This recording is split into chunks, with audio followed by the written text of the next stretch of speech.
Sí, yo robé una. Chicos, disculpen el corte tan abrupto. No me di cuenta que se habían acabado los 40 minutos de la clase. Pero antes de continuar, me gustaría saber si alguien quedó con alguna duda.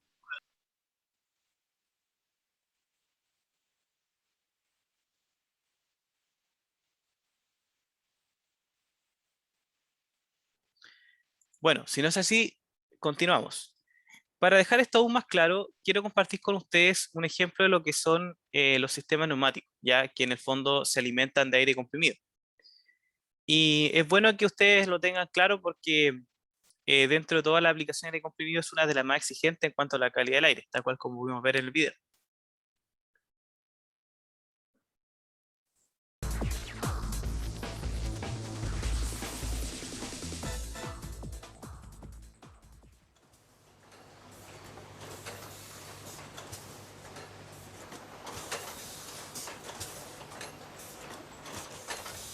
Bueno, fíjense que aquí hay un montón de mecanismos que se mueven en ciertas direcciones y todos tienen unas ciertas mangueras o ductos de color azul. Esos ductos que ustedes ven ahí de color azul son los que reciben el aire comprimido para accionar todas estas válvulas.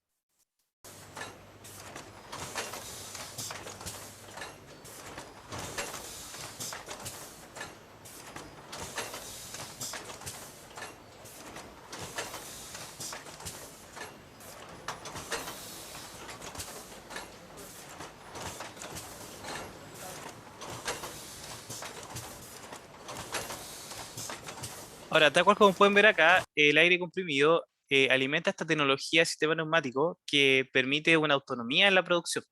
¿Ya? Esto partió alrededor de los años 70 más o menos, por ahí, y revolucionó mucho la industria porque la línea de producción pasaron de tener personas que iban fabricando en serie a sistemas neumáticos, ¿ya? Ahora, obviamente eso igual tiene su componente de crítica social de por medio porque de cierta manera en esa instancia hubo una deserción laboral, ¿ya? Por parte obviamente de todas estas personas, pero lo que uno tiene que siempre considerar con todas estas tecnologías es que si bien cierra puertas para algunos, pero también abre para otros, ¿ya? Desde ese año en adelante se crearon carreras técnicas eh, orientadas, por ejemplo, al mantenimiento de estos sistemas, ¿ya? O la misma programación de esto a través del PLC, que el PLC lo vimos en la primera parte de la unidad.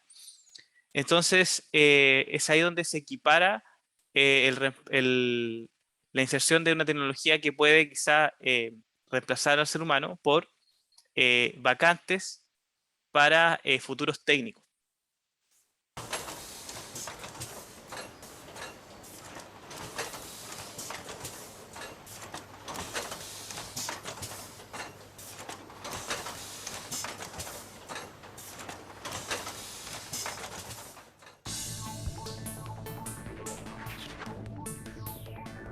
Bueno, acá hablando un poco más del sistema neumático, todos estos mecanismos que tienen movimientos horizontales, verticales, técnicamente se le llaman actuadores, ¿ya? Yo me equivoqué ahí con el nombre, no es válvula, sino que es actuadores.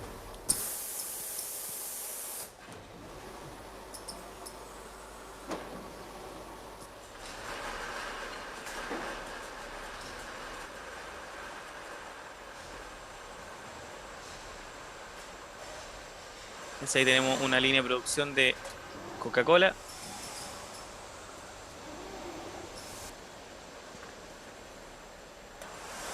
Ahora, lo interesante de esto es que además de ver la finalidad del aire comprimido, también podemos ver que se conecta la unidad uno con la unidad 2, porque todos estos sistemas están programados y en su mayoría están programados a través de PLC.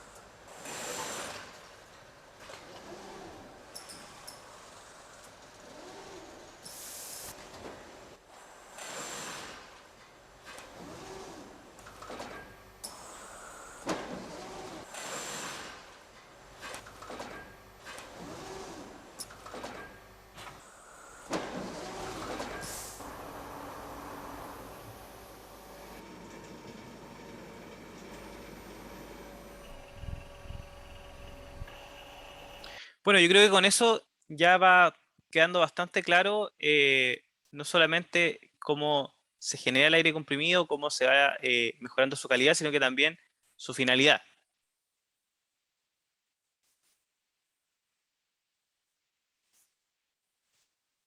Vamos a retomar la presentación para avanzar en los contenidos.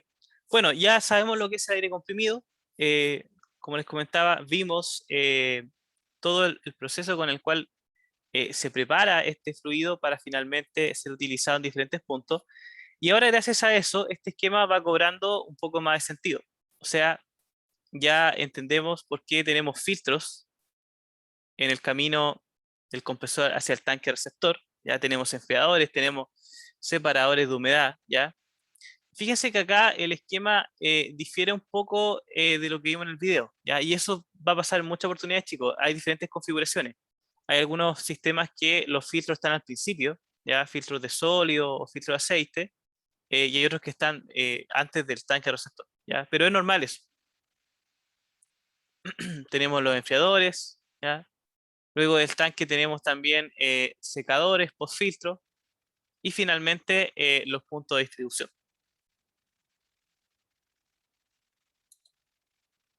Ahora, sabemos que hay dos familias grandes de compresores. Una es la de desplazamiento positivo, que es de la de tipo pistón, ¿ya? Pero no solamente hay de tipo pistón en esa familia, sino que también están los rotatorios. Por otro lado, también están los compresores dinámicos. Ahora, esto más que nada es para que ustedes sepan que hay muchos tipos de compresores en el mercado, diferentes configuraciones, y lo importante es tener más o menos una idea de en qué momento conviene un tipo de compresor y en qué momento no. Ahora, en el video nosotros observamos de que hay dos variables que nos permiten seleccionar un compresor. Y esa variable es la presión de descarga, como la podemos ver acá, y el flujo de aire, ¿ya? Ahora, en esta gráfica nosotros tenemos diferentes colores que demuestran el rango de acción de cada uno de estos tipos de compresores que se muestran acá. Por ejemplo, un compresor centrífugo va a operar óptimamente desde estos flujos de aire hacia arriba y desde un cierto nivel de presión hacia arriba, ¿ya? En este caso siempre va a ser el área bajo la curva. Por ejemplo, el que vimos en el video, el reciprocante de doble cilindro, fíjense la presión a la cual trabaja, o sea, a altas presiones y no necesariamente a eh, altos caudales, ¿ya? Por eso es que eh, ahí veíamos que la presión final de ese sistema de comprimidor tan alta, o sea, 125 psi. Y así tenemos diferentes configuraciones, diferentes tipos de compresores, dependiendo de la necesidad. Ahora, esto es importante porque si ustedes en algún momento tienen la responsabilidad de poder seleccionar un compresor para una cierta aplicación, la idea es que ustedes adquieran un compresor no sobredimensionado, porque obviamente pueden ustedes, por ejemplo, em, seleccionar uno que quizá sí va a desempeñarse bien, pero van a terminar eh, invirtiendo demasiado dinero para lo que realmente necesitan.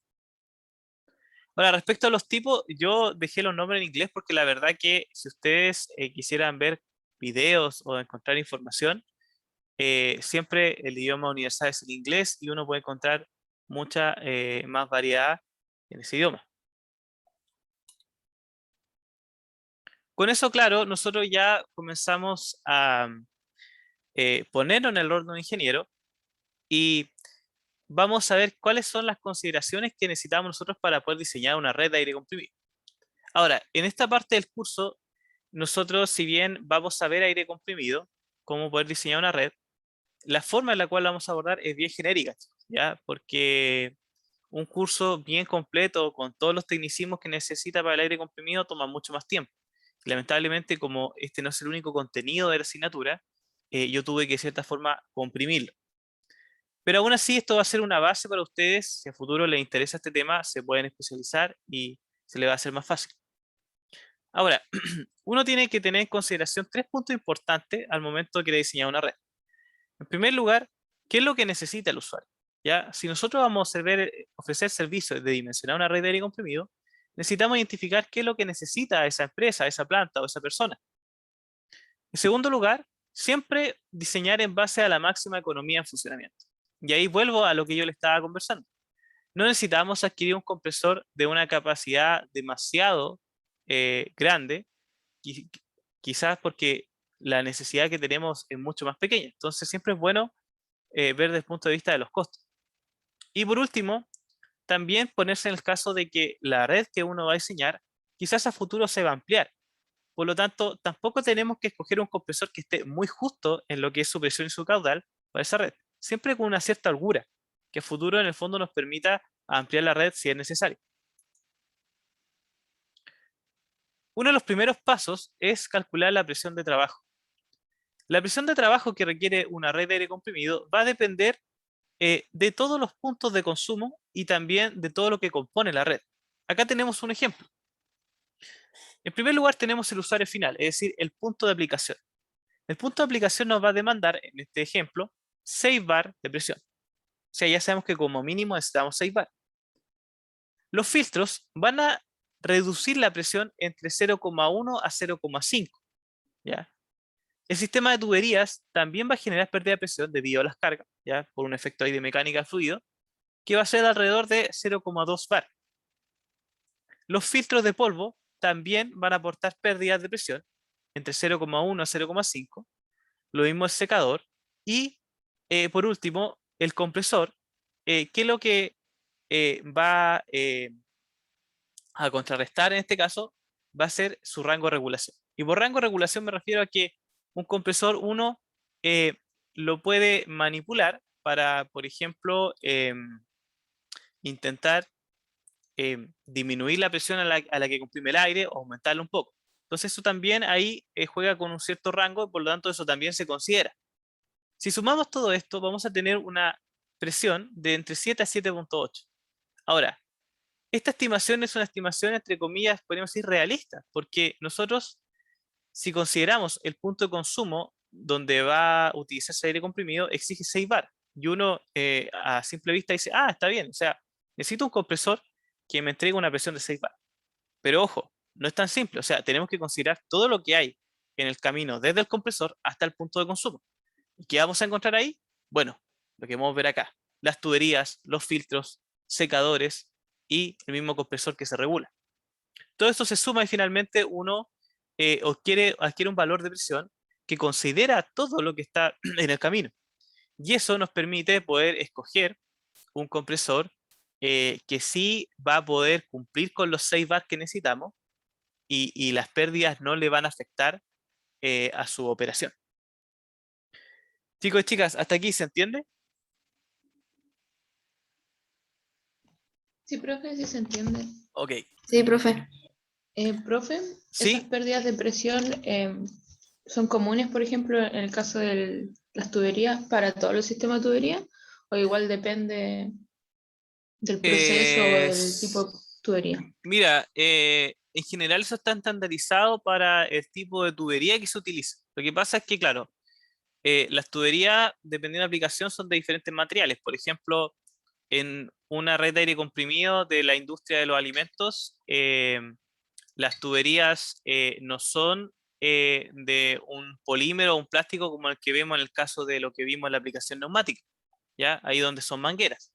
Entonces, ahí probablemente la pérdida va a ser mayor, ¿ya? Pero ahí es donde entra la parte más fina del cálculo de aire comprimido, chicos, ¿ya? Pero en general, como les digo, si ustedes a futuro quedan bien interesados en este tema y quieren en el fondo algún día poder ser expertos en aire comprimido, en diseño de redes, ahí obviamente pueden tomar algún curso, qué sé yo, que les permita obtener esas herramientas para estimar de una forma mucho más precisa estas pérdidas. Porque acá, estos valores que tenemos son valores prácticamente estándar, ¿ya? Obviamente, como tú mencionabas ahí, va a depender del tipo de material de la tubería, va a depender también de la longitud de la red, ¿ya? Y un montón de otros aspectos. Ah, ya. Gracias. De nada. Bueno, con la presión ya estimada, uno pasa a estimar la otra variable importante, que es el consumo de aire. El consumo de aire se va a estimar dependiendo, obviamente, de los puntos de consumo, ¿ya? Uno tiene que considerar en qué lugares va a suministrar el aire comprimido y a la vez tiene que considerar cuánto se va a utilizar ese punto, ¿ya? Y todo eso permite a nosotros poder estimar cuánto aire vamos a necesitar. Ahora, ese factor de utilización eh, se puede determinar en base a la experiencia ya de quien diseña la red, pero en general tampoco es tan complejo. O sea, es cosa de, por ejemplo, si ustedes tienen la oportunidad de diseñar una red, saber cuántas horas va a estar operando cierto punto de consumo.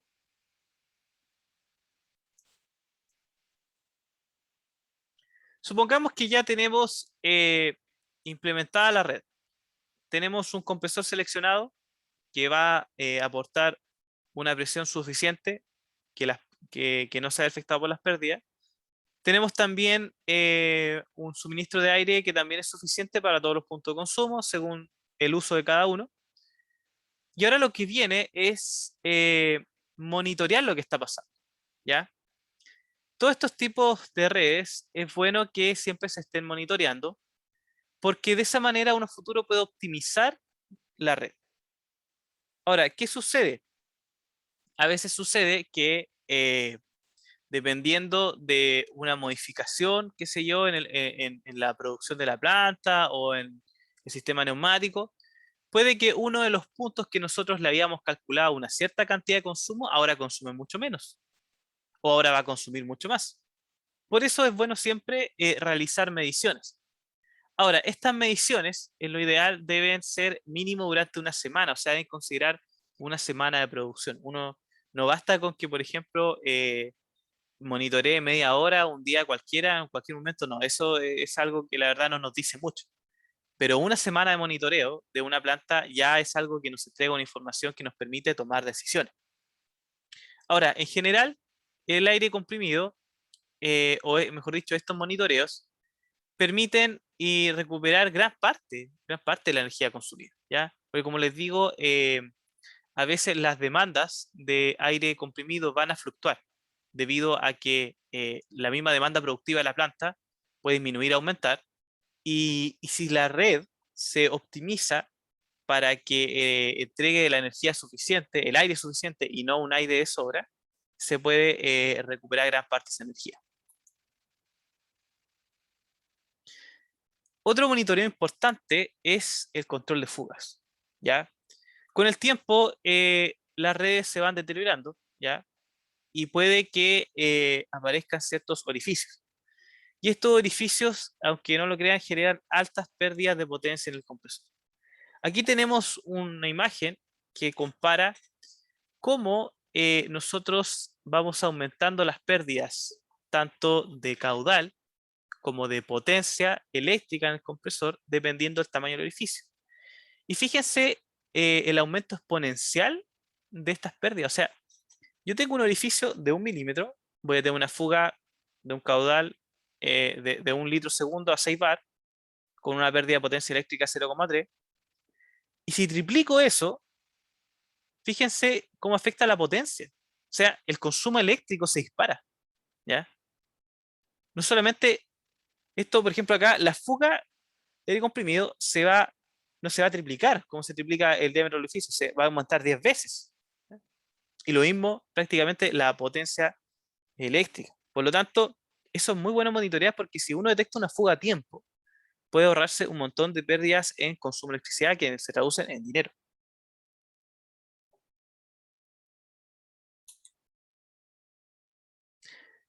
Ahora, una red de aire comprimido se puede instalar de diferentes maneras. En general vamos a encontrar dos formatos, uno centralizado y uno descentralizado.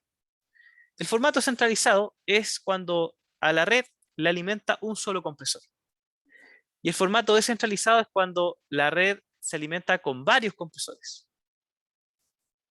Ahora, la centralizada, que utiliza un compresor para alimentar toda una red, en algunos casos sí puede ser más de uno. pero ese segundo compresor siempre va a estar al lado del otro, ¿ya? En el fondo a lo que apunta una instalación centralizada es que los compresores, sea uno o sean dos o sean tres, van a estar ubicados uno al lado del otro, en una misma sala, ¿ya? A nivel económico es una opción muy viable, ¿ya? Porque permite tener todo en un solo lugar, entonces tanto la operación como el monitoreo y el mantenimiento van a ser mucho más fáciles, ¿ya? Y debido a su centralización, también es mucho más sencillo implementar medidas de reducción de ruido. Luego tenemos la instalación descentralizada, que son diferentes compresores que alimentan una red, pero esos compresores están ubicados en diferentes salas, en diferentes lugares, ¿ya? Esta opción se utiliza cuando las redes de aire comprimido que son más simples, son más pequeñas, ya que si son redes más grandes y más complejas, el mantenimiento, el monitoreo y todo eso se hace mucho más costoso. Ahora, ¿cuándo es bueno utilizar una red descentralizada? Cuando en nuestro cálculo previo a la red detectamos que vamos a tener una gran caída de presión porque supongamos hay la longitud de las tuberías de distribución es muy amplia, ahí nosotros podríamos considerar una instalación descentralizada.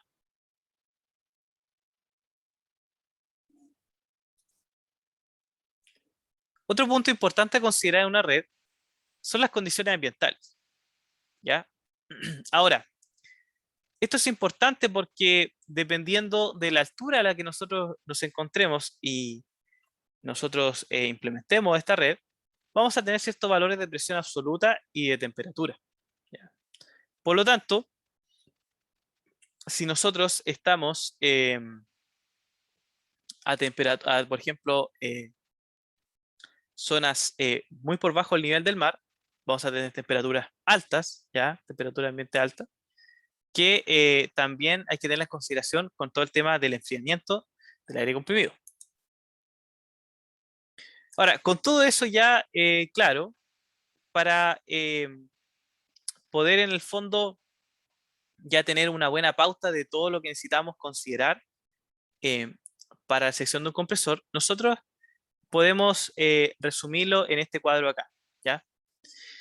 Que en el fondo va a considerar, en primer lugar, la altura sobre el nivel del mar, o presión ambiental, la temperatura ambiente, la humedad, temperatura del refrigerante, ¿ya? Recuérdense que los intercooler y aftercooler utilizan un líquido refrigerante, en algunos casos agua, en algunos casos otro líquido, ¿ya? El tipo de compresor.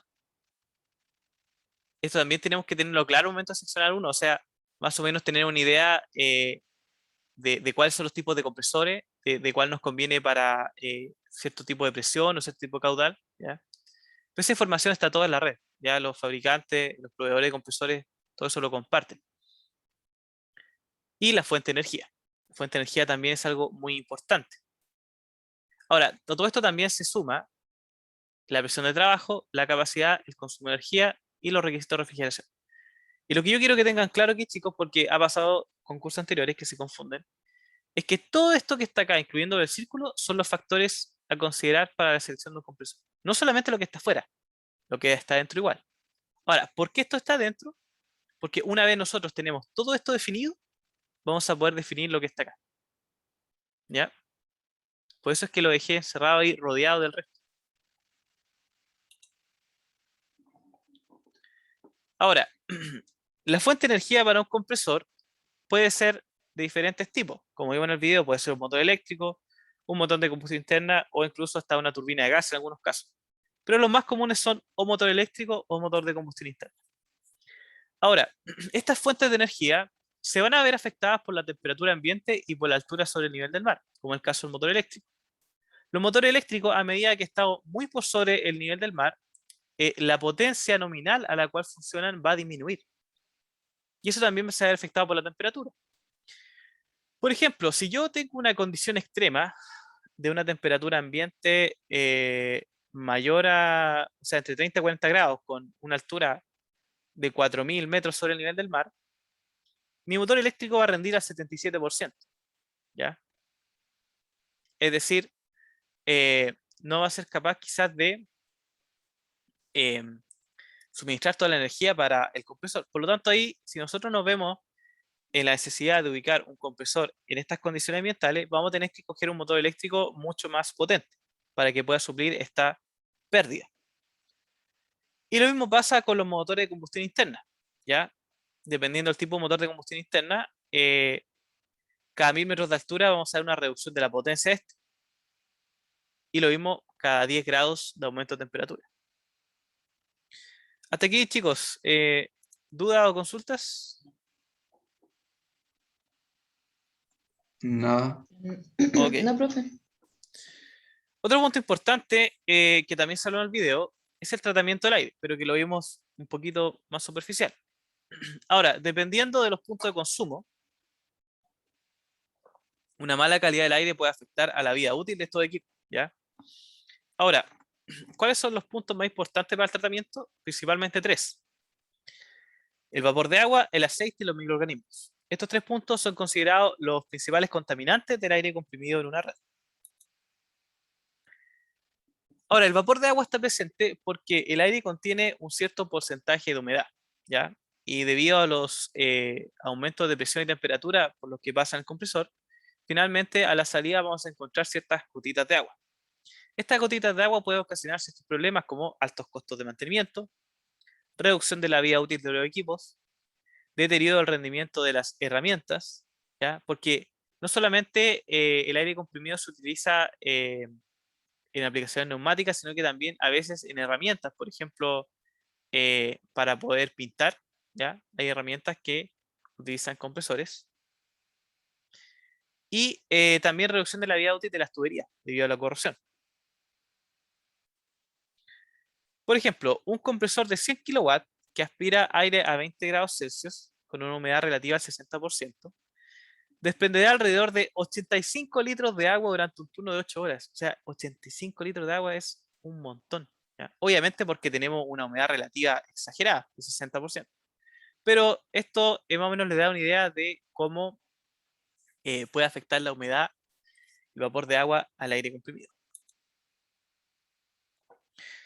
Ahora, esta agua se puede separar con diferentes equipos.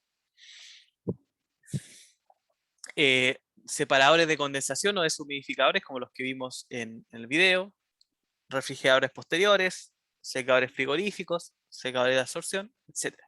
¿Ya?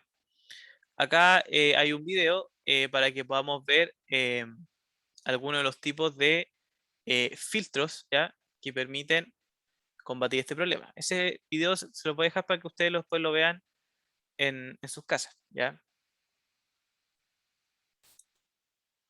El otro contaminante importante es el aceite.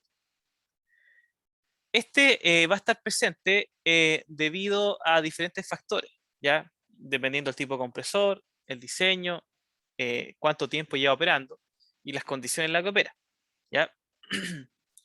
Hay compresores que utilizan aceite lubricante porque tienen piezas mecánicas que están en constante movimiento y necesitan una película de aceite que separe estas piezas mecánicas para que en el fondo no se deterioren. Ahora, ese lubricante de cierta manera se va filtrando, ya se va de cierta forma escapando hacia el lugar donde va el aire comprimido.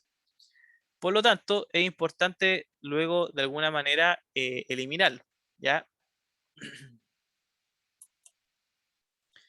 Finalmente tenemos el último contaminante, que son los microorganismos que están en el aire comprimido, ¿ya?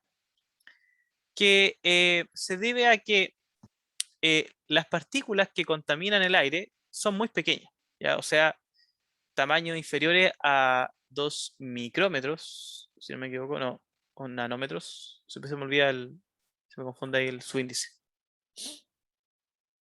Lo voy a averiguar después. Entonces, ¿qué es lo que pasa? Que al ser tan pequeñas, pueden pasar fácilmente a través de los filtros de aspiración, ¿ya? Estas partículas se van a dispersar a través de las tuberías, se mezclan con el agua, se mezclan con los residuos de aceite, con depósitos sólidos, y eso va a aumentar y aumentar y aumentar el crecimiento de todos estos microorganismos. Para eliminar este riesgo, se sugiere utilizar un filtro ubicado después del compresor. Es decir, estos simplemente son filtros mucho más finos que los que ya movimos de agua y de aceite. Bueno, en general, por último, para ya cerrar esta parte, los filtros hay de muchos tipos y también ahí les dejo un video para que ustedes lo puedan ver y más o menos puedan materializar lo que es esta tecnología de filtros. Chicos, hasta aquí, ¿alguna duda o consulta?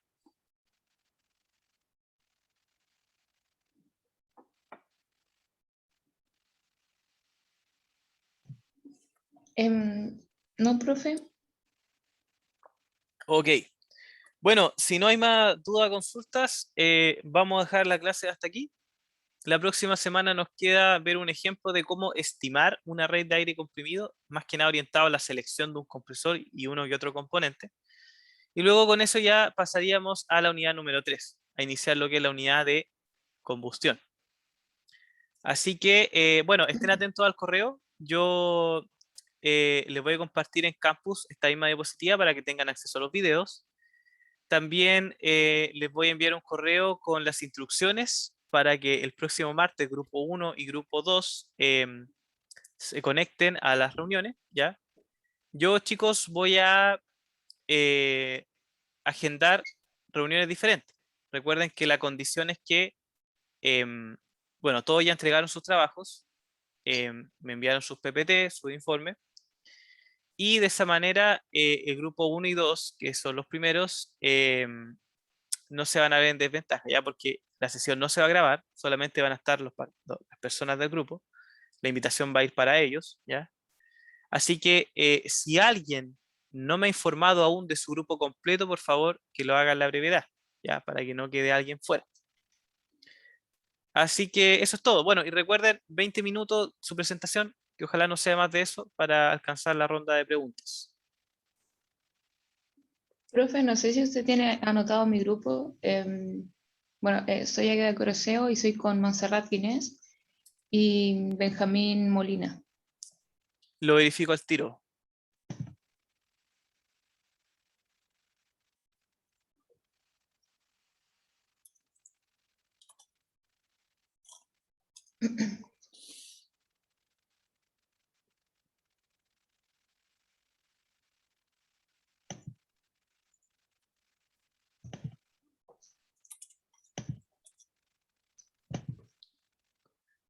Bueno, chicos, los que me confirmaron su grupo, yo le respondí el correo. Así que quienes estén en la duda, envíenme el correo mejor, con su grupo conformado, Oye, para que así esté registrado. ¿Ya? Quedamos en eso. Cuídense, que tengan buena semana y nos vemos el martes. bueno, profe, muchas gracias. Chao, chao. Chao.